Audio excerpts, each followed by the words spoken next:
All right, as we were talking about Norway, I think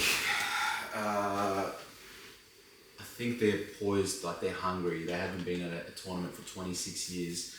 You got Odegaard, prime years, 27 years old. We got Sander Berger, plays in the Premier League, 28 years old. And then you got Haaland, who you just got to feed him, and he'll score. So I think they're going to have a really good tournament. I expect them to. I mean, look at their qualifying. Perfect record. They destroyed Italy.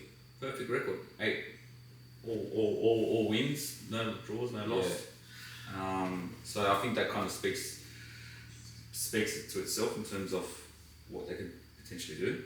I'm actually starting to question here. I mean, are they really a dark horse, or are they more so now coming into more of one of the top contenders? Not to take it out, but like top 4 to 6. I think dark horse only because we haven't seen them at a tournament for 26 years, and that's a long time. So how they do when they get there, it's a question mark. Maybe they need a bit of experience, and then at the Euros they'll do really well. We don't really, we don't know. So I hope they do well. I mean, just having a look here in the qualifiers in the group stage, they only had 5 goals against. Yeah, well, and they scored a lot. 37 goals. Yeah. So. Yeah, that's. Then again, they were playing Israel, Estonia, Moldova, so. And Italy. Which they easily disposed of. Yeah. All right, and we'll move on to Senegal. Senegal, this is their 4th World Cup. They made the quarterfinal back in 2002. If you guys remember, or Dan, you might not remember, but we remember them beating France. Yes. In the opening game. I remember that. Jeez, I wish I placed a bet on that game. Oh, that was amazing. Opening game of the 2002 World Cup. So Senegal, I still consider them the AFCON winners. I don't care what the AFCON says. Decent team, man. Like Edouard Mendy in goal, Koulibaly still playing. He was at Napoli and Chelsea for a bit. Now he's in Saudi Arabia. Idrissa Gueye from Everton. Pape Matar Sarr from Tottenham. Sadio Mane. Yeah. There's Miles Sarr, who's been very good for There's even Njai from Everton. Like, he's a very tricky player. That overall, they've got a good team, man. They got a kid here from Paris Saint-Germain, Ibrahim Mbaye. He's only 18 years old, so it's a good team. This is a good team and a tricky group, boys. Yeah. So overall, so far the team, the groups that we covered, and looking at the ones that are coming up now as well, potentially group of death. Look, yes. Obviously Iraq's not quite at the level of the other ones, but I think they'll be very tough to break down. I mean, the fight will be for the top 2 spots. And then look, Norway, France are expected to top these 2, to take the top 2 spots. Senegal, though, however, could ruin that party. They could, definitely. I'm actually picking Norway to top the group. Yeah? I'm picking Norway to top the group. I think big call. I think they'll surprise France. Yeah. Dan? I still think France will top the group. I think Senegal can cause some problems there. The thing, just keep in mind, so France-Norway is their 3rd game. So France could already be qualified. They might win their first 2 games, play the reserves in the 3rd game, and Norway wins. Yeah. All right. So, what's your prediction? France. I said France top, and I actually think Senegal can get second. Ooh, okay. Yeah. Senegal second. I think the team's still very good. A lot of pace in there. Yeah. And Norway 3rd. I think obviously if Norway can get the ball home, then they'll beat anyone. So. Yeah, that's fair. All right, we'll move on. Let's wrap it up. It feels like we were going through these groups for about 3 days. Yeah. So Group J: Algeria, Argentina, Austria, and Jordan. Algeria 5th World Cup, round of 16 in 2014. I'll go through the other stats for the other teams as well. So Argentina 19th World Cup, they won it 3 times. They're the reigning champions, so 1978, 86, 2022. Austria, 8th World Cup, 3rd place in 1954, and Jordan, one of the other teams that are getting their first World Cup experience. What do we think, Algeria? I was looking at their team because I don't actually know who's They got Riyad Mahrez still Morris still around. going. Yeah, no, I. They got Zidane's son in goal. Anything's possible with these guys. Yeah, they got some good players. Husam Awa, I think he was a Lyon for a long time. He was Yeah. decent. Nabil Bentaleb was in Premier League and also in Germany. Now he's in France. But I kind of feel the same. Like you look at that and go, well, not that many top players, but No. they could. Oh, they got Ryan Nuri, who was at Wolves for a bunch of years and is at Man City now. But anything can happen with them. Like, Yeah, look, they'll probably be just wanting to cause an upset. They got the capability to cause an upset. But I mean, in terms of actually going far, no, I don't see them going too far. Like if they make it out of the group, like They'll they'll be be knocked out yeah. first knockout round. yeah, I think them making it out of the group will be a success for them. yeah, That's simple as that. fair enough. All right, reigning champions, Argentina. I'm actually thinking they're gonna have a tougher time this year. I don't think.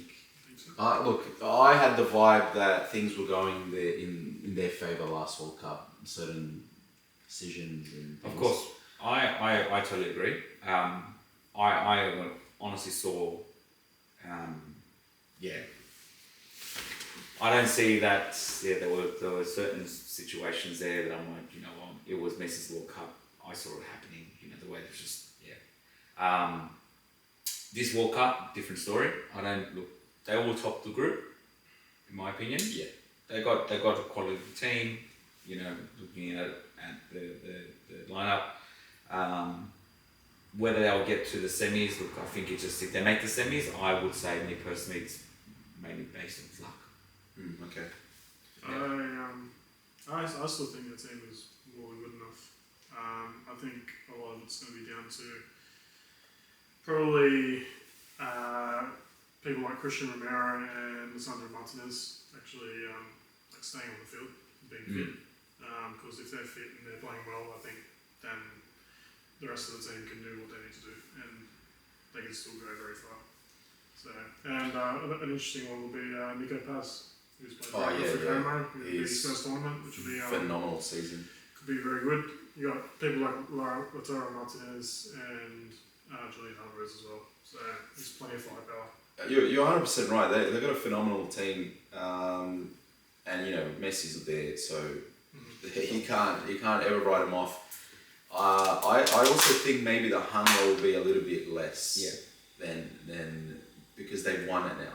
Possibly. Like Messi's won it, and yes, they're going to want to win again. I just don't know if you've got the energy to do it again. Tim Foyle hat time. Messi, would Messi be taking on the field as starting? Would he be coming off the bench? Nah, he'll be starting. I think he'll be And starting. is that and this is where I'm saying, is then Messi is Messi in the top I guess your starting 11? I think if you've got Messi, he's only 38 years old. Yeah. By the way, he's Yeah, not. I haven't seen him playing the MLS. I haven't seen how he's been performing. I've seen Then again, stats. yeah. But I haven't seen him play. But then again, we can't really say, okay, is he playing well or not? Because being in the MLS is another thing as well. Because a player like Messi, you need to build a team around Messi. Right? Messi is not a team a player that would. How can I put it this way? He's He not won't Maradona in the sense like you drop him anywhere, Yeah. he'll do the same. He won't lead it, but he's unbelievable that you need to build a team around him.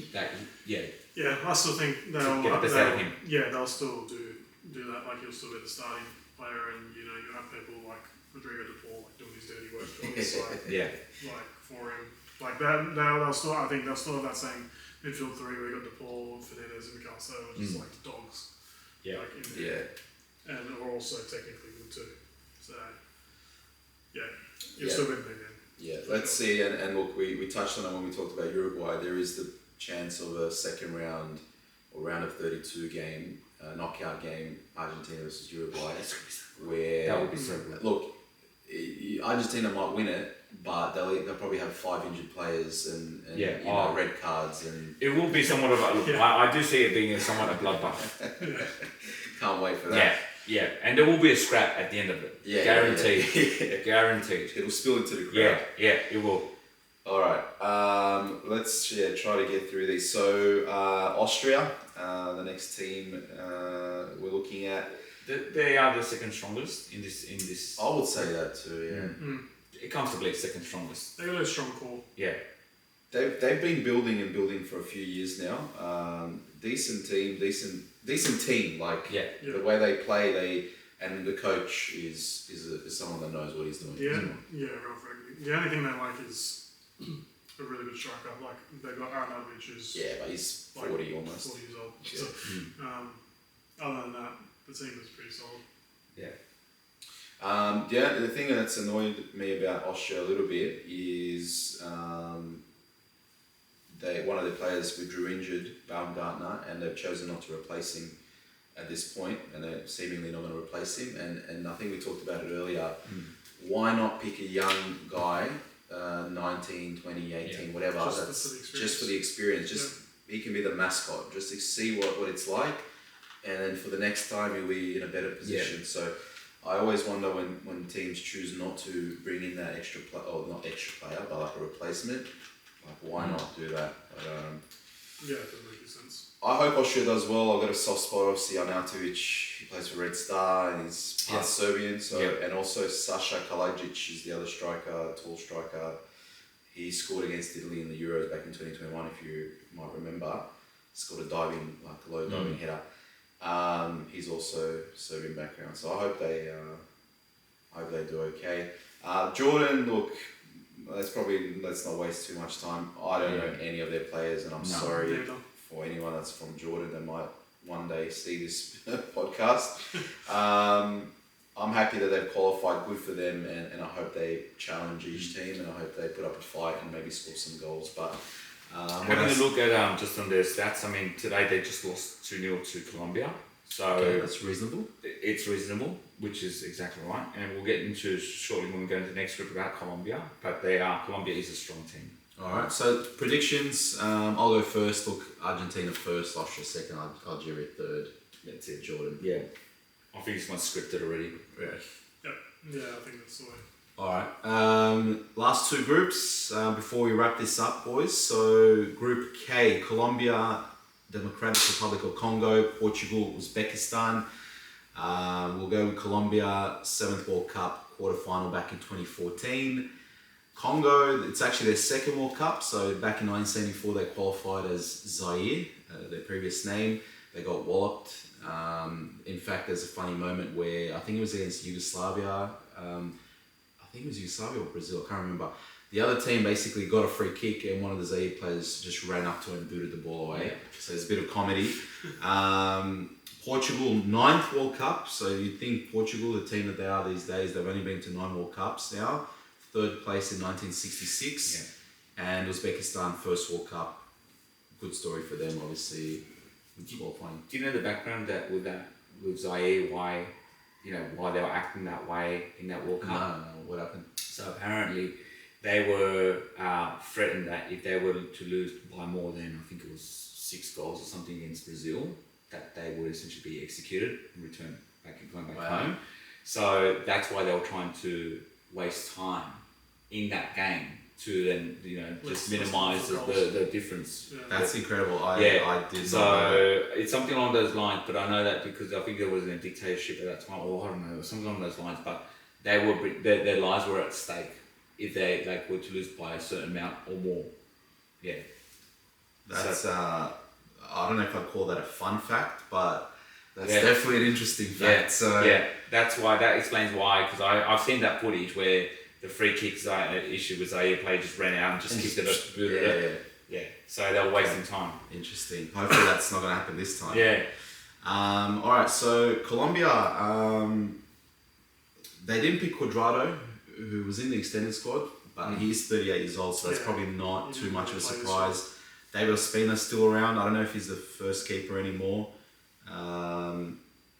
Jerry Mina, he's there. He's been around for a couple of World Cups. James Rodriguez, that's I guess their main man. He's their captain now. Jefferson Lerma in the Premier League, and Luis Diaz. Up front, there's some okay names, but not really anyone that's too well known. John Duran is probably a big miss in a way, but he's also a bit of a nutcase seemingly because no one wants a bar of him anymore. Yeah, well, I haven't looked at Colombia's games, but Luis Suarez, who was playing for Sporting, he done really good for Sporting this year. So I'd imagine he's probably their starting striker, but I think Luis Diaz is obviously the big name.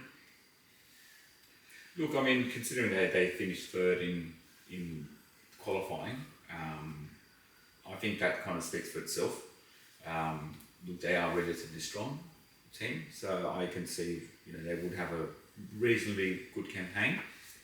Again, Colombia is always one of those nations that they're their worst enemy as well when it comes to World Cups. Yeah. All right. Congo. Look, they got some players from like expat sort of players. So Wan-Bissaka, who's changed over to Congo in the last few years. Axel Twanzebe from Burnley. Obviously, he used to be at Man United. Chancellor Mbemba. He's at Lille now. He's sort of a well-known player. I don't know if you guys remember Gal Kakuta.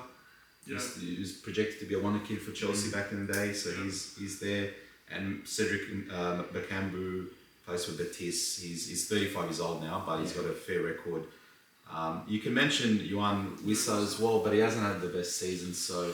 Nah, like he was good at Brentford, but he hasn't really done much this year for Newcastle since moving. Yeah. So, alright, we'll move on to Portugal. Look, for me, one of the favourites, Portugal, and I do have a hunch that maybe the script is written for Ronaldo, so maybe there'll be a bit of help there, although I don't think he should be starting striker for Portugal. Right. All round pretty good team. Yeah. Everywhere you look. I still think he should be the starting striker, but I think he needs to let go of certain things like free kicks and stuff like that. Like I think, as much as I hate him because he plays for Man United and I think he's a gronk, Bruno Fernandes needs to be given the keys to the team with Vitinha and Joe Neves. Look, the last game, I can't remember who they played the other day. Chile, 2-1, right? 2-1. And I he think had there was a bit of a scrap at the end. Oh, that's right. Yeah, Leo had the. Ronaldo had an easy pass 5 meters away from him. He chose not to pass. He shot got saved.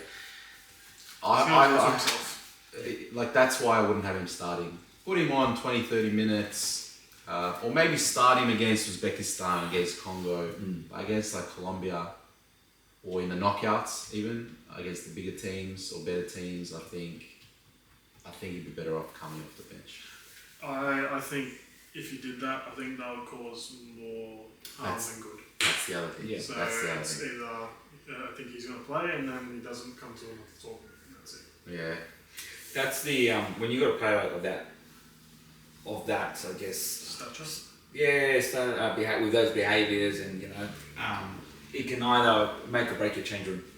Yeah. And where the fact is, like you mentioned, is that he wants to do everything. So he's essentially wanting to be in there, calling the shots. Essentially directing the team because that's previous like one of the Euros. I think when they won or something. It was He got injured in the final. Yeah, but he was like essentially making decisions apparently. Like being a coach. Yeah, being a coach essentially, right? So, and I feel like that's what he tries to do in the change room. So that could be something that would go against Portugal in this, depending on how he behaves and how he, what mindset does he come into the World Cup. Yeah. I hope he he doesn't cause any problems. I actually would like him. Mainly, again, Portugal's not a team that I normally like support, right? Yeah. I used to like him back Figo and Nuno Gomez and all that. I loved them, but with Jota dying last year, it would be a really emotional and beautiful story if they were to win it. All right, we'll move on to the last team in the group, Uzbekistan. So they've got a couple of reasonably well-known players now. They've got Kusanov, who's at Man City, and a player that their captain, Shomorodov, or Eldor Shomorodov, who's in Serie A for a long time and in Russian league. He's now in Turkey. Not much else really to say. It's an achievement that they're there. If they can pick up a point or a win against Congo or just score some goals, be in the matches, I think that's success for them. There's at least one Italian at the World Cup, Cannavaro. Oh yeah, that's right. Cannavaro is their coach, so maybe Catenaccio, maybe just defend and counter attack or something. I don't know. Predictions, boys, for that group. Oh look, it'd be. This one's an interesting one, right? I'm going to say, look, Portugal should top the group, followed by Colombia, Uzbekistan, and then actually Congo, and then Uzbekistan. Yeah, I think we'll go that way. I think as well for Portugal, I think anything other than the semi-final is probably a failure. Yeah, and it's Ronaldo's last World Cup, surely. Yeah. So I'll stick to that as well. I'm going to say Portugal will win it. Actually, we'll get to that at the end. That's probably the last thing we'll talk about. But Portugal first, Colombia second, Congo third, Uzbekistan fourth. Finally, after 3 hours almost, we're on the Group L, the final group. Croatia, England, Ghana, Panama. Croatia, 7th World Cup. Second place in 2018 is their best. They've also come third twice. England, 17th World Cup. They won it in 1966. Ghana, 5th World Cup, quarterfinal in 2010. They were cheated by those nasty Uruguayans. And Panama, 2nd World Cup. They were there in 2018 group stage. Yeah. Look, let's not go through all the teams too much. We know what Croatia has. They still have Modric, Perisic, Kovacic. Yeah. Some unbelievable players that were there for the last 2 World Cups. England. A bit of controversy, I guess, with some of the picks. Yeah, but I even just taking on my level that I think the big one, to be honest, out of the ones that hasn't been picked is Trent. To be honest, because I think Trent, when he's playing and he's in form, I still think he's better than the ones that they've picked, and he just gives something different compared to everyone else. I think there is a bit of a lack of creativity in this team. Besides people like Morgan Rogers and Eze even, but I don't think they will actually get on the field. So.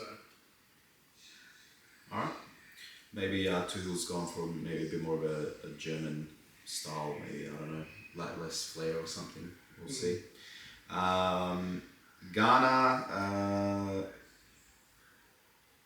I don't know.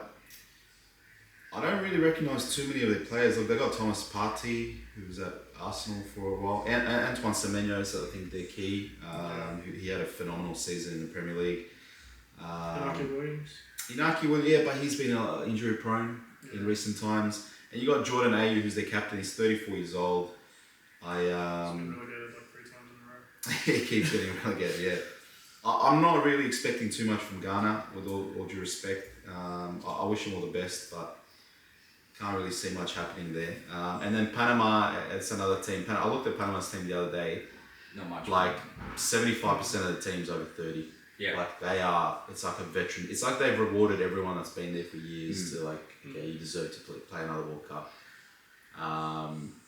So good luck to them. Hopefully they're competitive. They're going to be similar to the Haitians. They'll be providing a bit more proper party atmosphere, good crowds. They're just going to be happy to be there, hear their anthem, and that's about it. Just enjoy the occasion. Yeah, that's it. Just before we get to our predictions who will win it, just going back to Croatia, 2018 final, 2022 third place.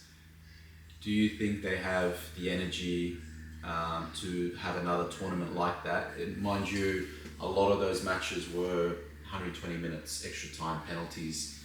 I'll just give you the ages of some of their players. Kovacic 32, Modric is 40, Kramaric 34, Budimir 34, Perisic 37. You think those guys have the legs for a run like that? I'm thinking like quarterfinal. Yeah. Yeah, like I think the quality is obviously still there. Yeah. But like I said, can they survive all those games? Coming so quickly. So, unless they are able to give them some rest, which I don't think they really can. Because I don't think Ghana, as much as Ghana, I don't think will do well. I think it'll still be difficult. No, yeah, it's a difficult game. Panama can still be difficult. So whether they'll be actually able to give them extra rest or not is another thing. But yeah, so I'm thinking quarterfinal. Yeah.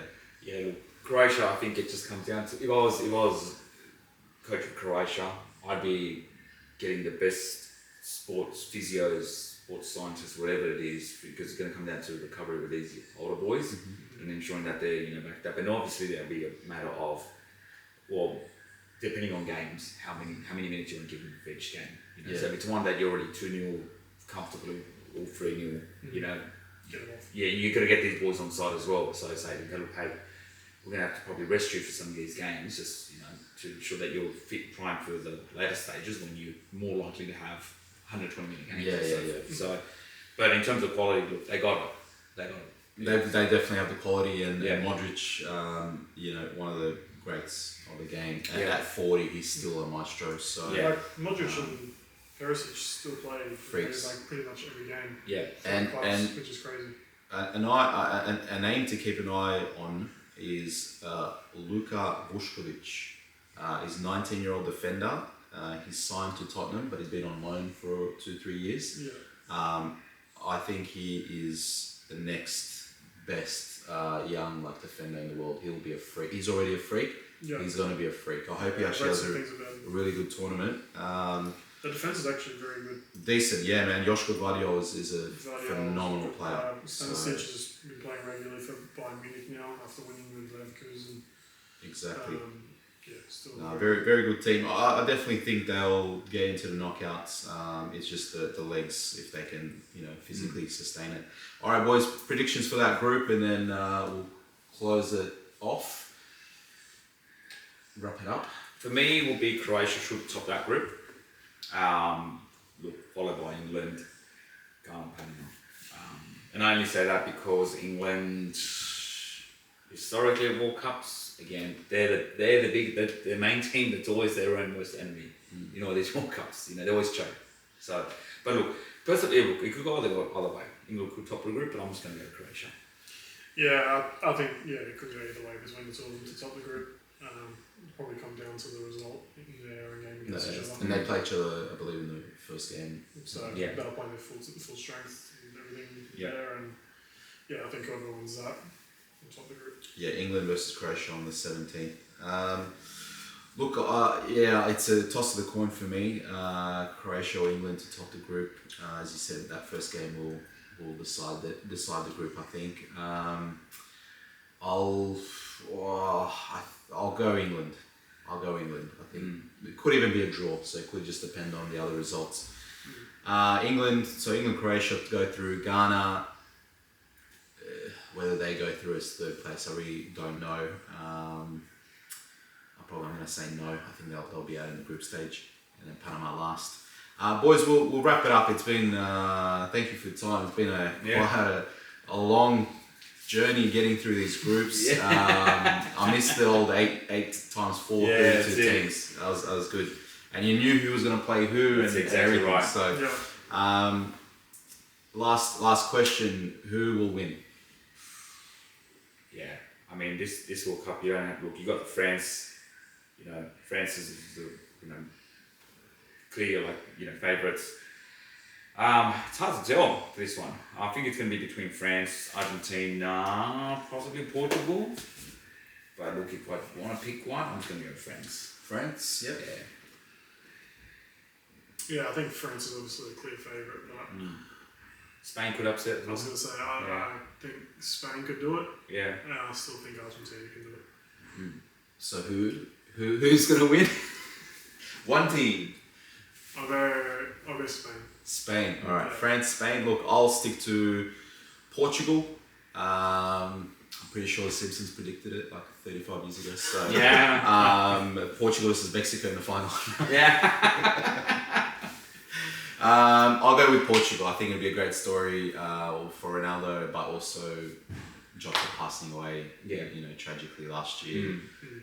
It'd be a nice, and they're a very small country. They you know, they fight for you know how big they are. So, all right. So, boys, that'll be it for now. So we'll be back in a couple of weeks to Sweet. basically review the group stage and predict the knockouts and see if we're on track with what we've said today. Yep. You know, you've heard our predictions. I've got one more before we go. Who do you think will be playing in the tournament? Oh, who cares? Player of the tournament. Tim Payne. I'll go. Bloody hell! I'll go Odegaard. Oh, visual believe me. I'll go Odegaard. Someone different. All right. Do you wanna say or? I'm trying to think of it. I was going to say if England go far, then I think Harry Kane probably. You know, yeah, I think he might surprise. And then if they go he's far, done then well, he yeah. could be on for the Ballon d'Or as well. Yeah. Fair. All right. So that's some of our predictions. Let us know what your predictions are. So feel free if you do watch this. And survive through it all. You got this far. Thank God it's a 3-part series. Let us know in the comments what your predictions are and thoughts, and if you think we're idiots or if we know what we're talking about. So thanks a lot for tuning in, and see you next time.